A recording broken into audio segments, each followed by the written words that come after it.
میں بڑا ننگا جملہ بولتا ہوں کہ علی صرف اس لیے کافر ہے کہ آپ کے امی ابو قادیانی نہیں ہے،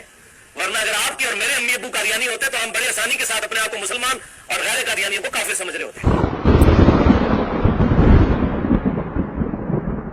قادیانی صرف اس لیے کافر ہے کہ آپ کے ماں باپ قادیانی نہیں ہیں، ورنہ اگر آپ کے ماں باپ قادیانی ہوتے تو قادیانی مسلمان ہوتے اور باقی سارے کافر ہوتے۔ یہ جو دو بڑی چیزیں ہیں کہ نبی علیہ السلام کو ماننا اور قرآن کو ماننا، یہ چیزیں انہیں یہود و نصارہ اہل کتاب سے کیا بہتر نہیں کر دیتی ہیں؟ یہ چیزیں انہیں یہود و نصارہ اہل کتاب سے کیا بہتر نہیں کر دیتی ہیں؟ قیامت والے دن میرے حوض کوثر پہ کچھ لوگ لائے جائیں گے جن کو میں پہچانتا ہوں گا، کیوں کہ مسلمانوں کے اعضائے وضو چمک رہے ہوں گے قیامت والے دن، قادیانیوں کے بھی چمک رہے ہوں گے، قادیانیوں کے بھی چمک رہے ہوں گے، قادیانیوں کے بھی چمک رہے ہوں گے۔ اور معذرت کے ساتھ